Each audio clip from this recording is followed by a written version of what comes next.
Listo. Bueno, entonces hoy vamos a hablar de los aspectos prácticos del Código Rojo para 2024, porque si bien veníamos trabajando muy bien todo lo que nos había enseñado Resolución 3280, pues hay unos cambios con las nuevas guías de ministerio y pues realmente con esa vara es con la que seremos medidos y por eso tenemos que hacer lo que dicen las nuevas guías de ministerio. Y no es tan parecido, o sea, sí tiene unas diferencias y necesitamos que todos manejemos el mismo idioma con personal de enfermería y con nuestros equipos y seamos replicadores, pues, del conocimiento. Ya sabemos que el código rojo es ese esquema organizado en que hacemos un trabajo coherente que cuando se presenta una hemorragia obstétrica le permite a todo el equipo saber qué pasos tiene que seguir, todo el mundo trabaje tras el mismo objetivo, no se repitan acciones y sea ordenado y coordinado y se replique en distintas situaciones similares. El código rojo original, año 2009, básicamente había ese momento de la activación del código rojo, se realizaban unas acciones por tiempo, por minutos, y ahorita vamos a ver que si bien se continúan tomando una serie de decisiones por minutos, hay unas etapas y las acciones cambian de acuerdo a la etapa de la hemorragia obstétrica y las funciones del personal, estaba el anestesiólogo, el ginecólogo, la enfermera jefe, los auxiliares de enfermería, el camillero patinador y el banco de sangre, y aunque esto se mantiene, cambia la distribución de los equipos y vamos a ver que algunas cositas son modificadas. Y luego de esa guía del 2009, la 3280 nos da como lo que teníamos que hacer en cada momento. Y esto continúa siendo vigente. Lo que vamos a ver es que hay algunas estrategias que se puntualizan y eso es lo que vamos a trabajar el día de hoy. Entonces nosotros nos acostumbramos a la prevención, el reconocimiento del código rojo, activar el código rojo. Si no teníamos capacidad resolutiva, considerar traslado. Hacíamos toda la parte de medidas generales, monitorizar y medicamentos, unas medidas específicas, un manejo quirúrgico y unos medicamentos. Se usaba y se va a continuar usando la mnemotecnia de los 4Ts. Se hacía tratamiento de acuerdo a esa mnemotecnia de 4Ts, transfusión temprana y vasoactivo temprano, y en choque severo el paquete de transfusión masiva y el manejo avanzado. Sin embargo, viene este proceso que es el PARE, que es el Plan de Aceleración de la Reducción de la Mortalidad Materna, y ese PARE tiene 6 líneas estratégicas. Una que es ser muy agresivo con anticoncepción y de verdad, si la paciente dice yo me quiero ir con preservativo, tiene que quedar escrito en la historia clínica que le expliqué que su embarazo es de riesgo, que es mejor que no se embarace, le ofrecí implante, dispositivo, ta, ta, ta, ta. Esto es muy importante. Implementar grupos de acción extramural para tratar de llegar a la población y a la comunidad, implementar y ver cómo está retroalimentándose ese plan de aceleración. Se incluye la partería y otros agentes de medicina tradicional. Está el desarrollo de la iniciativa Hospital Padrino, donde hay unas instituciones que tienen una mayor complejidad y capacidad de atender pacientes. Y esto necesita que todos estemos súper capacitados en emergencias obstétricas con las guías nuevas, independientemente que te gusten, no te gusten. Yo, por ejemplo, la de sepsis es la única que no me encanta, pero de resto las otras, pues digo, bueno, están muy bien hechas, pero igual haré lo que dice la guía de sepsis y esta estrategia para promover la salud materna a través de la comunicación. Entonces, las acciones de utilizar las nuevas guías de Plan Padrino, de las prácticas que salvan vidas y del plan de choque, pues es lo que nos obliga actualmente el ministerio. Y esto nos lleva a que debemos hablar el mismo idioma, porque yo sé que lo veníamos haciendo muy bien con el código rojo según la resolución 3280, pero pues esta es la iniciativa actual y nos toca hacerlo. Y aquí hay que evitar el teléfono roto y mejorar nuestros canales de comunicación, brindando todos pues como una replicación de los conocimientos, pero al mismo tiempo ya en el puro momento del código rojo o de la activación de la hemorragia obstétrica es como manejamos la información con nuestro personal de enfermería. Y la idea es que ese circuito cerrado de comunicación tenga un mensaje donde yo, por ejemplo, le digo a la enfermera jefe, por favor, administre 0,2 miligramos de metergin, avisa cuando esté ok.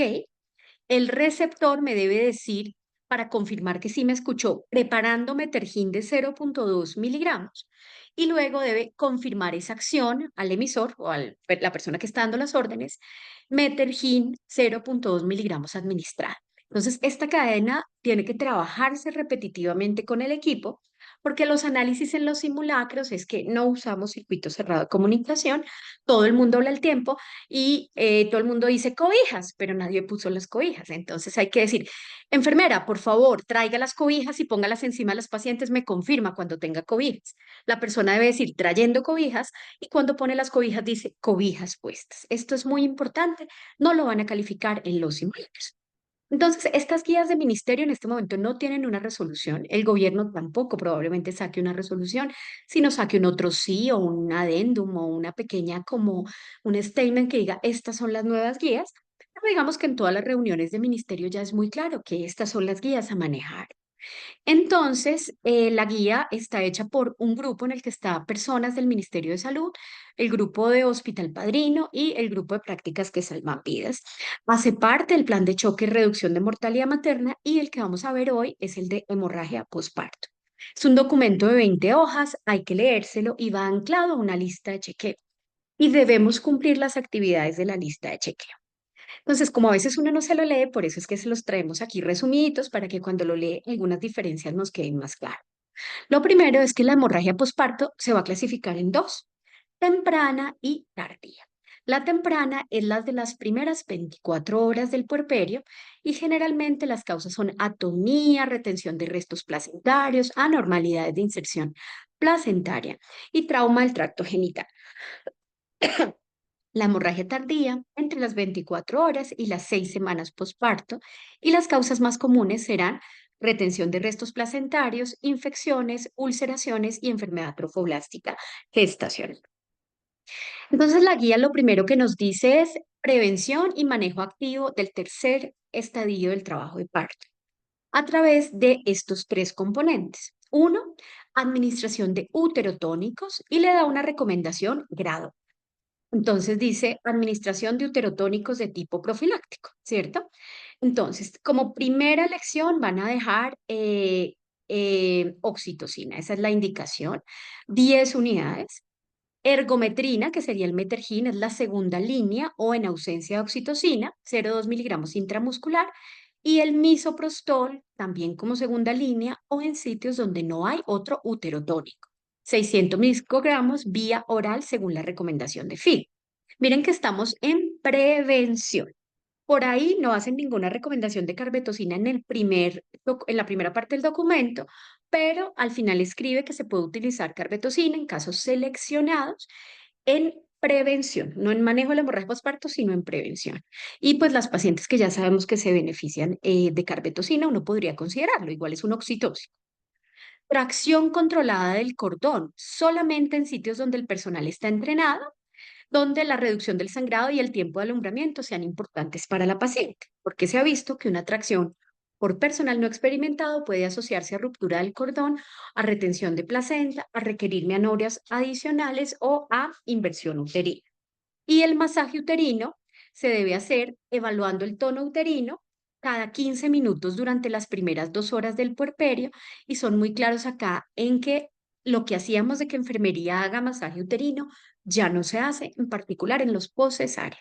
Evitarlo en los postcesárea porque se asocia a rupturas externas de la histerografia y a laceraciones del pomeroy, etcétera. Entonces, en este momento no se recomienda el masaje uterino, es tocar el fondo uterino suavemente y ver que haya globo de seguridad y que haya entonces una tonicidad apropiada del útero. Entonces, ahora sí arrancamos con lo que nos dice la guía Padrino. Lo primero es que siempre identificamos la causa con la mnemotecnia de las 4 Ts y se consigna en la historia clínica.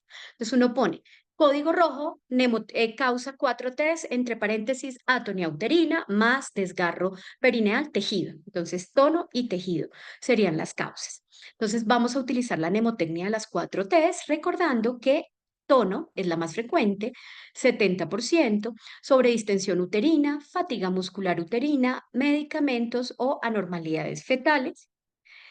Tejido, generalmente retención de restos, que quedó la placenta o las membranas incompletas, alumbramiento, retención de coágulos, y todo lo que son anormalidades placentarias van a quedar aquí clasificadas, como la placenta previa, la placenta ácreta, el útero bicorne, la cirugía previa, los miomas previos, como tejido.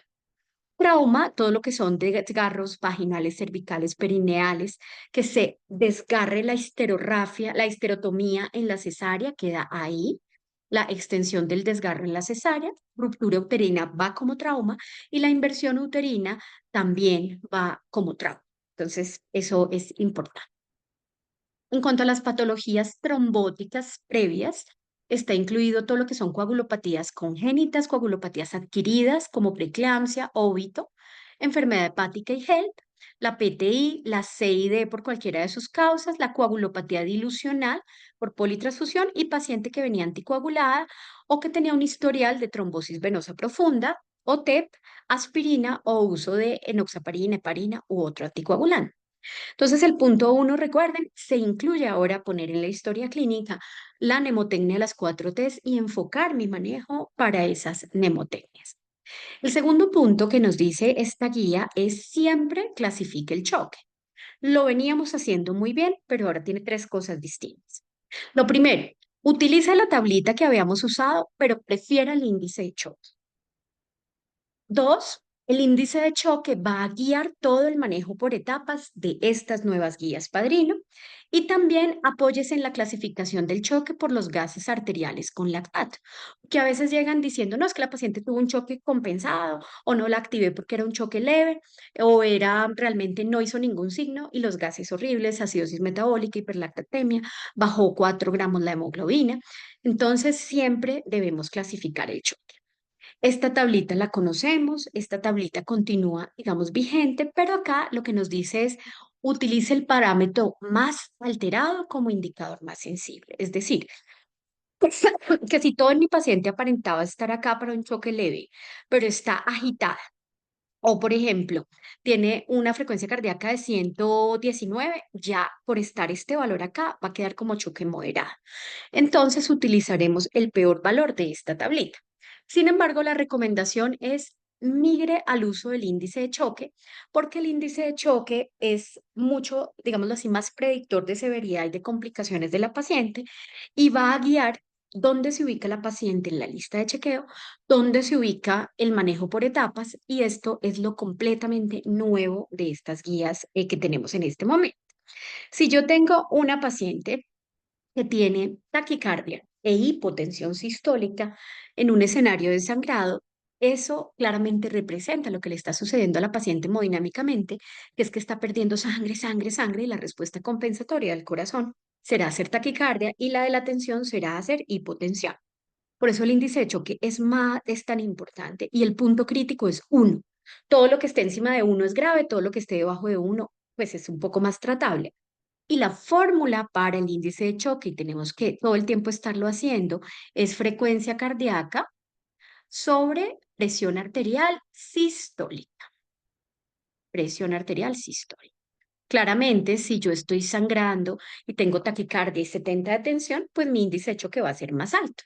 Por ejemplo, si yo tengo una paciente con 120 de cardíaca y 70 de tensión arterial sistólica, su índice de choque va a estar en 1.7. Ya está acá en etapa 3. Entonces, por eso es tan importante. En cambio, si yo me quedara acá mirándola, tiene 120 de pulso y 70 de cardíaca, la clasificaría como un choque moderado. Entonces, de pronto no le hacía tantas cosas como un choque, que en este momento ya entraría a etapa 3, que es severo. Entonces, miren por qué cambian cosas en este manejo de las nuevas guías. Entonces, ¿cómo se clasifican estas guías? Etapa 1 de la hemorragia postparto, índice de choque menor a 0,9. Etapa 2 de 0,9 a 1.6. Etapa 3 mayor a 1.7. Y en la etapa 4, colapso cardiovascular y código azul. Esto es bien importante porque si llega una paciente en paro cardíaco por sangrado o colapsada en choque profundo por sangrado, pues yo no me puedo esperar los 40 minutos para tomar la decisión de la histerectomía. Por eso es que estas guías hacen un manejo por etapas y es lo que vamos a ver hoy. Y el otro punto es que ellos también dicen, bueno, ¿cómo será la clasificación de ese choque por la base exceso y el lactato? Entonces se ha demostrado, aquí en el documento original de Padrino tiene un error, yo se los corregí en esta fotico, y es que le falta este signo menos. Yo creo que se equivocaron, pero yo por eso lo puse aquí en la presentación y la idea es mandarles copia a través del doctor Giraldo de esta presentación que es más cortita. Entonces la idea es que uno clasifica el choque hipovolémico de acuerdo a esa base exceso y también de acuerdo a los niveles de lactato.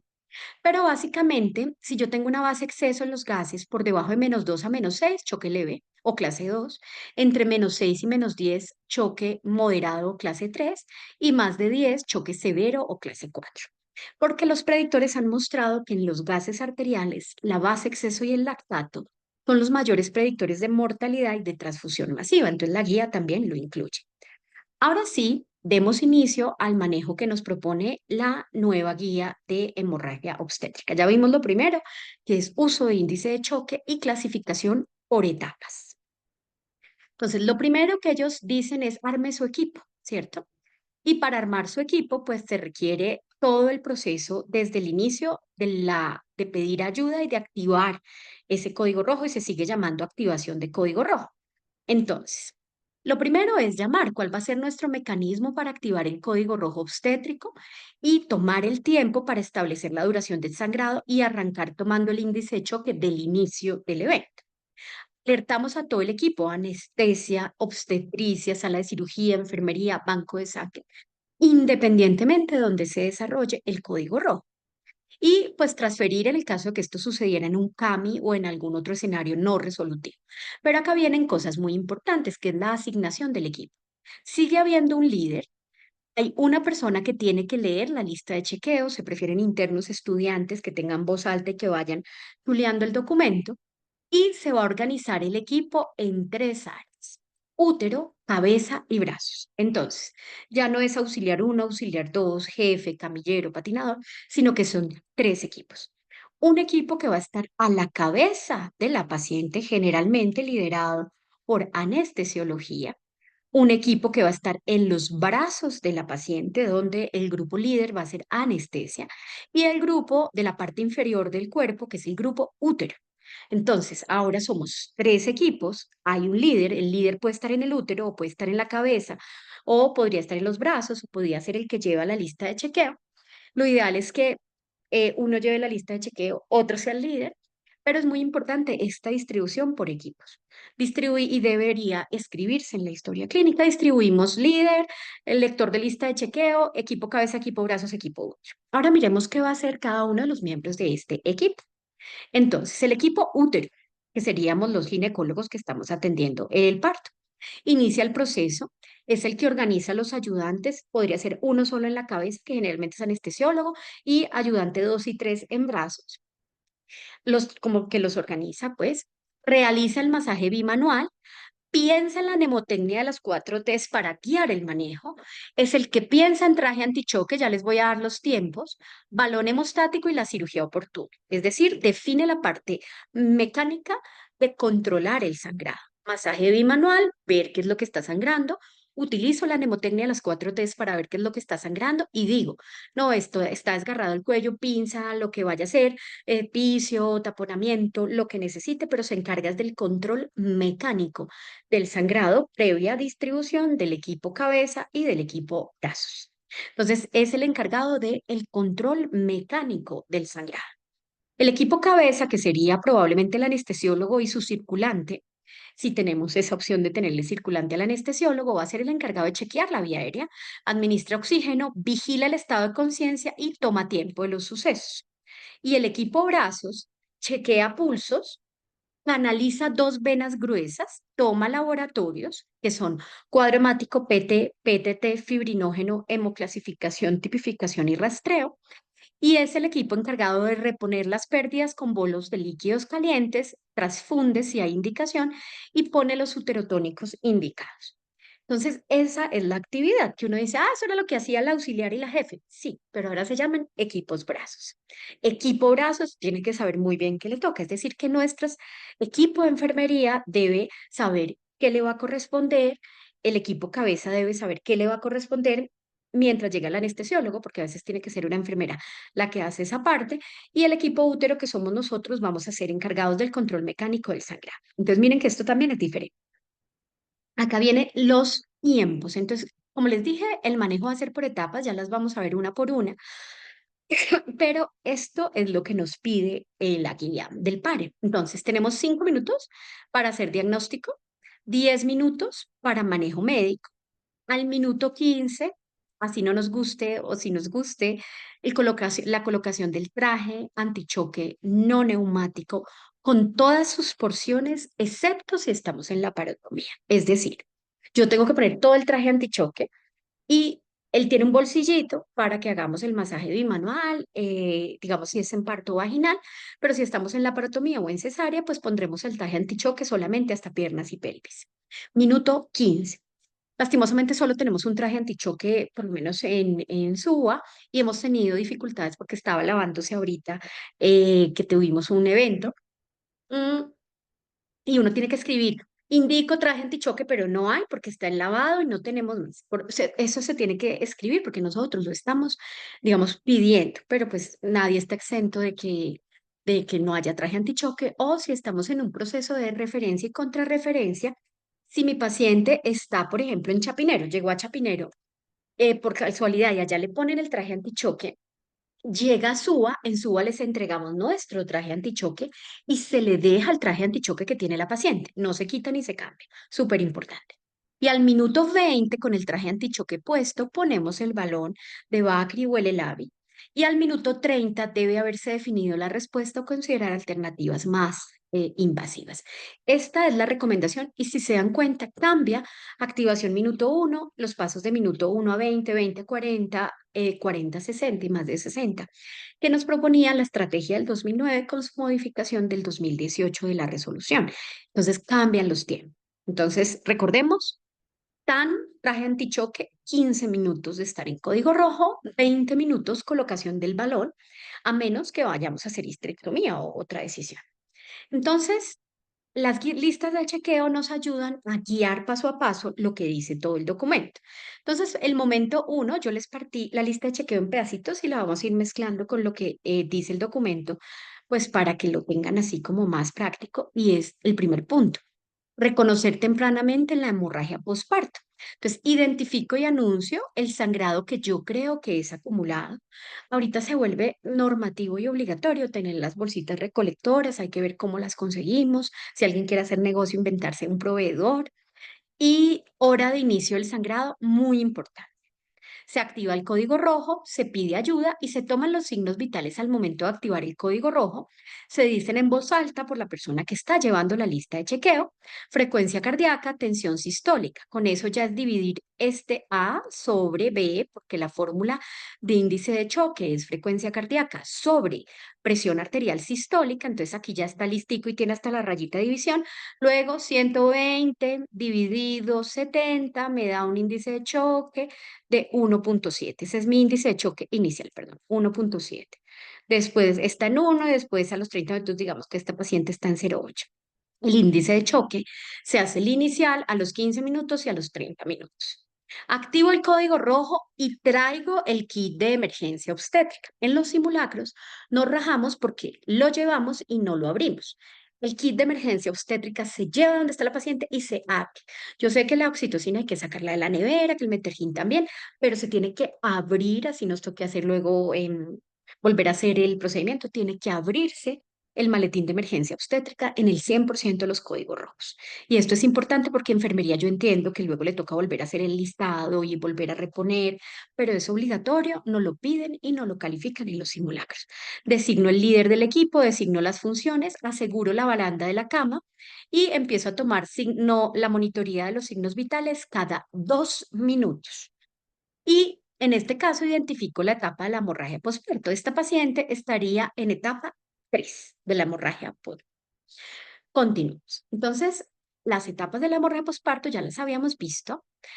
Son estas. La uno, sangrado entre 500 y 1000, índice de choque menor a 0,9 y generalmente paciente que lleva sangrando menos de 10 minutos. Etapa 2, sangrado entre 1000 y 1500, índice de cheque entre 0,9 y 1,4. Aquí lo curioso es que ellos mismos decían en su tabla original dentro del documento que es hasta 1,6. Etapa 3, sangrado menor a 1500, índice de choque mayor a 1,5, tiempo de sangrado mayor a 20 minutos. Y ellos mismos en su tabla grande, la que les mostré, decían que 1,7. De hecho, varias personas les han hecho la observación que la lista de chequeo no empata 100% con el documento en papel, pero pues les cuento cómo están las listas de chequeo. Y la etapa 4, el colapso cardiovascular con choque hipovolémico profundo y coagulopatía. Bueno. Entonces, miremos qué pasa en la etapa 1. En todas las etapas, uno tiene que hacer el A, B, C, D y E y ponerle chulito en la lista de chequeo. Y siempre, absolutamente siempre, tendremos que realizar el ABCD en todas las etapas de la hemorragia postparto. Entonces, el A es asegurar vía aérea y monitorizar tensión y signos vitales cada 2 minutos. La B es oxígeno, máscara con reservorio, es decir, máscara de no reinhalación, a 10 litros por minuto para asegurar la saturación de oxígeno mayor a 95%. C, circulación, 2 accesos venosos gruesos, 16 o 18, y tomar los 3 tubos de laboratorio. Administrar 500 cc de cristaloides calientes. Ellos dicen si no tiene calentador de líquidos, los puede precalentar 30 segundos en microondas. Mejor use el calentador de líquidos. Y iniciar el tratamiento farmacológico. Lo mismo que en un código azul. D, diagnóstico diferencial, causas de la hemorragia posparto y trate las causas, es decir, la mnemotecnia de las 4 Ts, que ahora hay que incluirla en la historia clínica. Y la E de exposición, que es súper bonita, evite la hipotermia. Se tienen que traer las cobijas y ponerle las cobijas a la paciente con asa cerrada de comunicación. Por favor, pónganle cobijas a las pacientes. Enfermera 1. La enfermera dice, trayendo cobijas y luego dice, cobijas puestas. Muy importante el calentamiento. Ahora, ¿cuáles son los medicamentos que dice la guía para la etapa 1? Entonces, la oxitocina, veníamos acostumbrados a utilizar una dosis profiláctica que era para después de una cesárea, 30 unidades en 500 cc, pasar a 125 cc ahora. Eso hacía que en 4 horas nos gastábamos los 500 mililitros de la bolsa. La guía no hace una recomendación específica para la profilaxis postcesárea. Como les mostré, solo hace una recomendación específica para oxitocina en el parto y de 10 unidades y para el código rojo hace esta recomendación. Entonces hay personas que están usando esta recomendación para después de una cesárea, pero en este momento no hay como una respuesta formal. Entonces, oxitocina, 40 unidades en 500 cc de solución salina a 60 cc hora por bomba de infusión y se pone la hora de inicio. Metergin, 0,2 miligramos cada 20 minutos, 2 dosis, y se podrían poner más dosis cada 4 horas, máximo 5 dosis. Esto es nuevo y no lo decía ninguna guía previa. Y uno debe poner en la lista de chequeo la hora de la primera dosis y la hora de la segunda dosis. De hecho, si uno imprimiera muchas listas de chequeo, las llena y no tendría que hacer, digamos, como todas estas otras hojas que hay, y simplificaríamos un poquito también la nota que hay que poner. Misoprostol, 800 microgramos sublingual o vuelven a permitir intrarrectal con la hora de administración. El ácido tranexámico, 1 gramo en infusión rápida. La infusión rápida son 10 minutos y la infusión lenta son 8 horas. 10 minutos es la infusión para el tranexámico. Máximo 2 dosis, una dosis acá y otra dosis acá. Entonces, esta es la recomendación de medicamentos. ¿Qué laboratorios nos recomiendan en esta etapa 1? Cuadro hemático, fibrinógeno, tiempos EPT, INR, PTT, los gases arteriales. Y también nos dice cuándo hacer seguimiento de los laboratorios porque a veces les hacemos demasiados laboratorios a las pacientes. Y estas pacientes podrían estar en una hospitalización general y deberían estar mínimo 24 horas hospitalizados cuando el código rojo fue clasificado como etapa 1. Bueno. Entonces llegamos a la etapa 2. En la lista de chequeo dice 0914, en el documento dice 09 a 1,6. Habría que hacerles la pregunta de esta corrección, digámoslo así. Volvemos a hacer el ABCD, que ya lo vimos ahorita, que es asegurar vía aérea, oxígeno, 2 venas, líquidos 500 cc calientes. Iniciamos el tratamiento farmacológico, hacemos el diagnóstico con el algoritmo de las 4 Ts y calentamos activamente a la paciente poniéndole las cobijas, evitando la hipotermia. Y en esta etapa 2, como estamos entre el minuto 10 y el minuto 20, miren lo que hay que hacer. Traje antichoque, ya no lo decía la guía, minuto 15. Balón intrauterino, minuto 20. con hora de colocación y con cuánto lo insuflamos. Taponamiento vaginal con compresas estériles si se coloca balón uterino, porque a todos nos ha pasado que el balón se sale. No todos los balones, no todas las marcas, pero hay balones que se salen. Entonces, como que uno dice, ay, lo intenté, meta el balón, ojalá guíese por eco. Eso no lo dice la guía, pero con eco siempre queda bien ubicado. Y cuando ya está en posición y está inflado y no está sangrando activamente, que no toque hacer otra cosa, la rellenamos de compresas para que no se salga el balón. Realiza el test de taponamiento y si el sangrado es mayor a 200 cc en 10 minutos, pues debe alertar al equipo. Siempre llamar al segundo ginecólogo en la etapa 2, ya debería estar el segundo ginecólogo, definir si requiere otra cirugía como un Bilinch, los gases arteriales y el fibrinógeno debe estar pedido en esta etapa 2. Avisamos al equipo quirúrgico y a sala de cirugía si estamos en una sala que no se puede convertir a quirúrgica. Muy importante control de la hipotermia con mantas calientes, líquidos calientes. Ponemos otro bolo de líquidos, en particular si la paciente está hipotensa. No se ponen tantos fluidos. Aquí se ponen 500 en etapa 1 y vamos con otros 500 en etapa 2. E informamos al familiar sobre la situación clínica y los pasos a seguir. En esta etapa 2 ya pusimos todos los medicamentos de etapa 1 que los vamos a señalar acá. Nuevamente, oxitocina, metergin, misoprostol, tranexam. En la etapa 2 ponemos antibiótico y ponemos la segunda dosis de metergin y la segunda dosis de tranexámico y también nos da el chulito de chequeo. Administramos dosis únicas de antibióticos, ellos proponen ampisulbactam o ceftriaxona metronidazol, porque veníamos usando cefazolina y realmente lo que se ha visto es que si la hemorragia posparto duplica el riesgo de sepsis puerperal, por tanto poner cefazolina no aplica menos que sea solo en la cesárea y sea algo muy limpio, pero realmente la propuesta de ellos es poner una dosis única de ampisulbactam 3 gramitos y la ceftriaxona metronidazol, que es otra opción que propone. Y ya acá alertamos banco de sangre, ya no transfundimos con código rojo moderado como acabamos de aprender en el código rojo, sino que acá es más o menos en esta temporalidad. Se prepara el equipo y al grupo para transfundir y se solicitan y se transfunden las 2 unidades o negativo que tiene que tener el, la institución pues para el código rojo. Y obviamente hacemos el manejo específico del control mecánico de la hemorragia. Si hay desgarros o suturas, si hay desgarro complejo y yo no lo puedo mejorar en keto y embolizo. Con radiología intervencionista, restos placentarios, pues se hace la revisión uterina o legrado, tonía, considere Bacri, inversión uterina restablece y si es necesario anestesia general. La verdad es que siempre pongan anestesia general. Y si hay colapso materno, descarte embolismo del líquido amniótico, pues descarte no, considérelo en su diagnóstico, asegure vía aérea y agresivamente y tempranamente vasopresores. Esa es la etapa 1 y miren la 2. Pedimos estos mismos laboratorios que ya teníamos, pero se adicionan electrolitos y creatinina con seguimiento a las 24 horas, en particular porque a estas pacientes se les baja el calcio y se les sube el potasio. Toda paciente que haya estado en un código rosa en etapa 2 debería tener una línea arterial.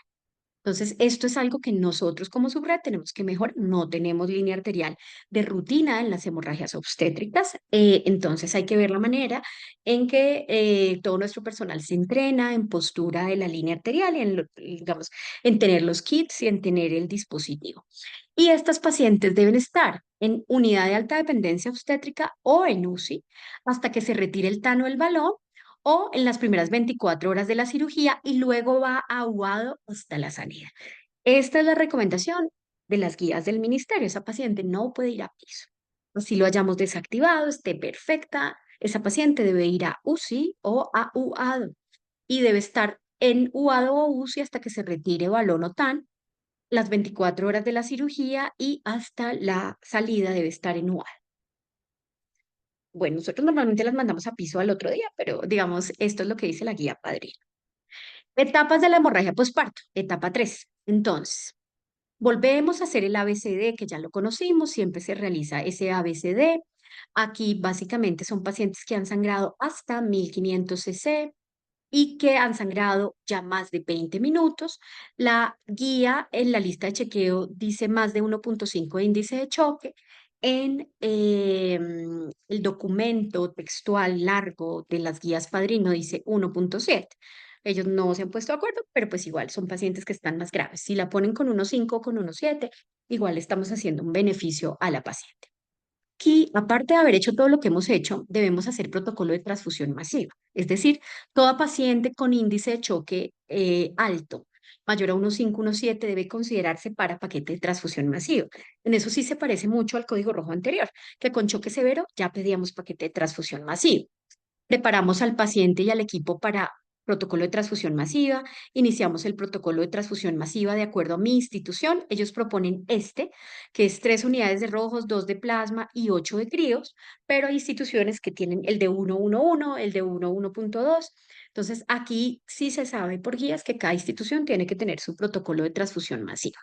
Se continúan con los uterotónicos, se debe avisar al equipo quirúrgico y preparar quirófano y ya definir un procedimiento quirúrgico. Si vamos a hacer una histerectomía o una cirugía de control de daños. Solicitamos gases arteriales, lactato y fibrinógeno. Nuevamente, avisamos a cirugía general y a la UCI que esa paciente está ya con un choque etapa 3. Se desarrolla un plan muy claro y decimos, bueno, vamos a entrar a la laparotomía, intentamos un bilinch, histerectomía si no mejora rápidamente a la compresión o a la prueba terapéutica el bilinch. Empaquetamos y vamos a cerrar con una bolsa con acompañamiento de cirugía general y se tiene que estar comunicando al equipo médico y a la familia de la paciente todo el tiempo durante la atención de las etapas. En la etapa 3 se piden los mismos laboratorios que ya habíamos dicho, junto con gases, electrolitos, creatinina, y se incluye el BUN, que el BUN es un predictor de injuria renal y de disociación de azoados. Debe ir con línea arterial y si está disponible monitoría no invasiva del gasto cardíaco. Nosotros en UADO no tenemos, no sé la UCI de la subred, debe tener, me imagino, pero no invasiva. O sea, como un ProACUT, como un Vigileo, con un Edwards, que son monitoreas no invasivas y debe estar en la UADO o en UCI por 48 horas y luego ya podría ir a la salida ya un ala después en UADO. La etapa 4 es la más grave, que es el colapso cardiovascular con choque hipovolémico profundo y coagulopatía. Siempre se hacen todas estas etapas del ABC y aquí se activa código azul. Así la paciente aún tenga pulso y así la paciente tenga respiración. Porque estas pacientes que están en colapso están en respiración agónica, están inconscientes, se pueden broncoaspirar. Se activa código azul. Esto es una cosa que a mí en particular me parece maravilloso, que es que activen código azul cuando todavía no está en código azul la paciente, porque es que cuando ya hace código azul, ya, ¿para qué? O sea, hay que activarlo idealmente antes. La reanimación con la estrategia CABD, que son compresiones primero, ya lo vimos ahorita en la charla de RCP. Bolos de cristaloides de 500 cc, paquetes de transfusión masiva sin cruzar, que le suban todo lo que hay en el banco de sangre. Se alerta al equipo quirúrgico y se prepara el quirófano, porque estas pacientes de pronto van a histerectomía emergente. Esto es un gran cambio que hacen estas nuevas guías para evitar que le den 40 minutos a una paciente que está colapsada antes de sacarle el útero. Decidir procedimiento quirúrgico, histerectomía o control de daños con empaquetamiento abdominal o vaginal. Debe entrar también, ojalá, cirugía general y la UCI debe saber de este caso y debe ir a UCI. Se hace toda la reanimación hemostática avanzada y la idea es tratar de revertir el colapso cardiovascular de acuerdo a la etología. Se piden todos los laboratorios, proponen una UCI polivalente porque la mayoría están ventiladas y va a estar en la UCI las primeras 24 horas o más hasta que reúna criterios de ir a UADO y UADO hasta la salida. Por último, que es fundamental, el registro en la historia clínica y el registro detallado en la historia clínica con cronología. ¿Cuál fue mi clasificación del choque al inicio, a los 15 minutos, a los 30 minutos y en la desactivación? ¿Cuál fue mi clasificación de las 4 Ts? Entonces uno dice, paciente posparto vaginal código rojo, causa 4 Ts, trauma, desgarro cervical, vaginal, ta, ta, ta, ta, ta. Poner el orden de los procedimientos. Recordemos, traje antichoque minuto 15, balón minuto 20. Y otra cosa que aquí es súper importante, si bien nosotros dentro de nuestra nota del código rojo ponemos, se transfunden 2 unidades cruzadas, estas pacientes y todas las pacientes de una institución requieren aparte o en el mismo documento, pero bien hecha, una nota de transfusión. Entonces, uno abajito de la misma evolución o en otra pone nota de la transfusión con fecha, hora, número de unidad, volumen de unidad, signos vitales al inicio de la transfusión, signos vitales al final de la transfusión y no complicaciones. Súper importante la nota de transfusión porque fallamos mucho. Eh, bueno, eso era, voy a parar aquí de grabar para que podamos